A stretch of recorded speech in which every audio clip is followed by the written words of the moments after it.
माता जी जैसे आप देवी माता की बहुत भक्ति करती हैं और आपने उनकी सिद्धि भी ली है, तो लेकिन अभी आप यमराज धाम बनाने जा रही हैं, तो इनका क्या कनेक्शन है? ये ऐसा स्टेप क्यों? ये बहुत अच्छा सवाल है और अब के समय के लिए ये सबसे बड़ा सवाल यही है।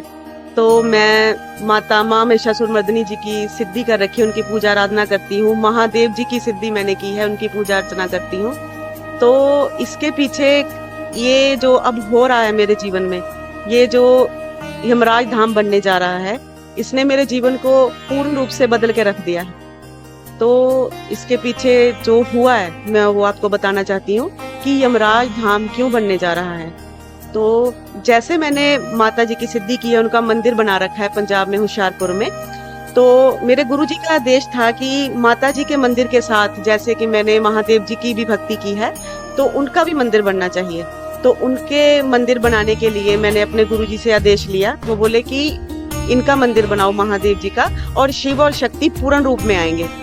तो बोले कि आपको फिर इसके लिए 41 दिन की भक्ति दोबारा करनी पड़ेगी महादेव जी की।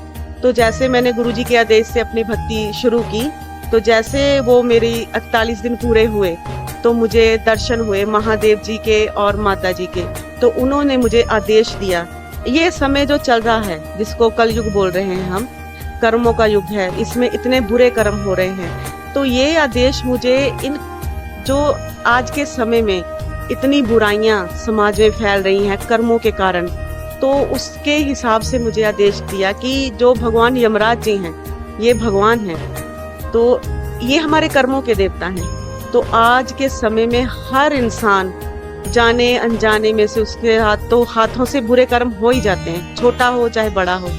तो उनकी शांति के लिए, कर्मों की शांति के लिए भगवान यमराज जी का धरती पे स्थापित होना बहुत जरूरी हो गया था। तो जैसे ही इनकी स्थापना होगी धरती पे, तो सिर्फ हमारे भारत में नहीं पूरे विश्व में शांति आएगी। तो उन्होंने मुझे दर्शन दिए, तो ये सारा बोला। तो जो सारा हुआ, वो जिस स्थान पर बनाया जाएगा यमराज धाम, वो भी मुझे ध्यान में जब मैं बैठी तो मुझे सारा उन्होंने दिखाया।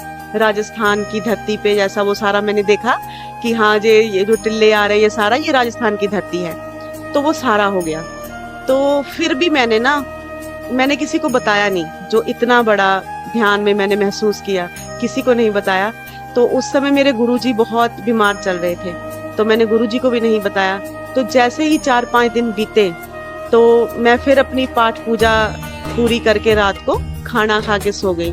तो रात का समय कुछ रहा होगा 1 के 2 के बीच में।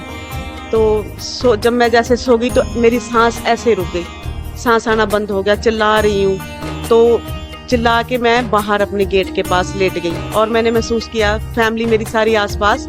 तो मैंने महसूस किया धीरे धीरे धीरे आंखें बंद हो गई, सांस बंद हो गई, तो खत्म हो गया सारा जीवन। तो जैसे ही मेरी आंखें बंद हुई हैं, वो सारा जो मैंने पहले ध्यान में महसूस किया था, वो सारा फिर वहीं से चल पड़ा।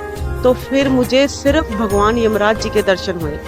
इतना भव्य रूप और इतना प्यारा रूप है उनका। ये हम सोशल मीडिया में जो देख रहे हैं, गूगल में, नेट में, तो उनका रूप बड़ा भयानक सा दिखा रहे हैं, सींग है, ये है, वो है, पर नहीं, उनका बहुत प्यारा रूप है, कि योद्धा का रूप।